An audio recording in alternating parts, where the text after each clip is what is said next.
देख रहे हैं मुस्लिम इमरान लोग। और आज हम ये दुकान है उसका अंदर मार्बल लगाने जा रहे हैं। ये तकरीबन 450 फुट मार्बल है, 12x24 का मार्बल है। और ये देखें 12x24 का मार्बल है 370 का। और ये हम दुकान में लगाने जा रहे हैं। सबसे पहले गाइस करना चाहिए, ये देखें, सबसे पहले गाइस लेवल करना चाहिए वाटर लेवल के साथ। चारों कोनों में निशान लगाने के बाद सबसे पहले जो है ना नीचे नीरू डाल के ऐसे दमारी लगानी चाहिए इसके चारों कोनों में।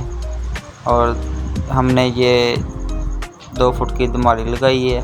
और इसके बाद हम ये जो है ना साइडों पे हमने दमारी लगा के उसके बाद इसके अंदर भराई की है। तो भी गाइस पत्थर जो है ना मार्बल हमेशा अच्छे से नीरू डबल डाल के उसके बाद लगाना चाहिए।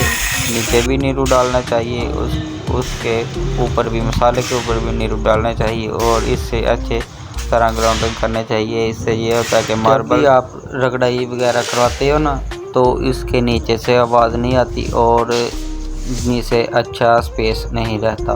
तो भी गाइस हम ये इसके बाद हम स्कार्डिंग लगा रहे हैं और स्कार्डिंग के जो इसकी फिल्म वगैरह कर रहे हैं। और फिलिंग जो है ना साथ ही कर देनी चाहिए, ये ग्राउंडिंग साथ ही करनी चाहिए।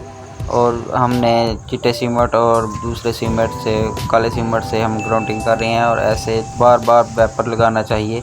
इससे ये होता है कि ग्राउंडिंग अच्छी हो जाती है, स्पेस जो है ख़त्म हो जाती है। अगर कहीं से अंदर सीमेंट नहीं गया तो चलो सीमेंट अंदर से चला जाए।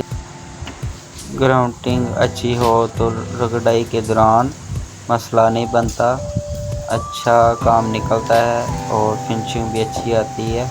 लिहाजा तकरीबन एक आधे घंटे तक ऐसी ग्राउंडिंग करनी चाहिए। और इससे जो सीमेंट है अंदर चला जाए तो फीलिंग अच्छी हो जाती है और मशीन चलाते वक्त अच्छा रिज़ल्ट निकलता है। तो भी गाइस ये देखें, हमने दूसरे दिन ये इसकी रगड़ाई शुरू कर दी है। तो देखें फिनिशिंग कितनी प्यारी आ रही है। तो भी गाइस अगर आप मेरे चैनल पर नए हैं तो इसे सब्सक्राइब और लाइक कर दें।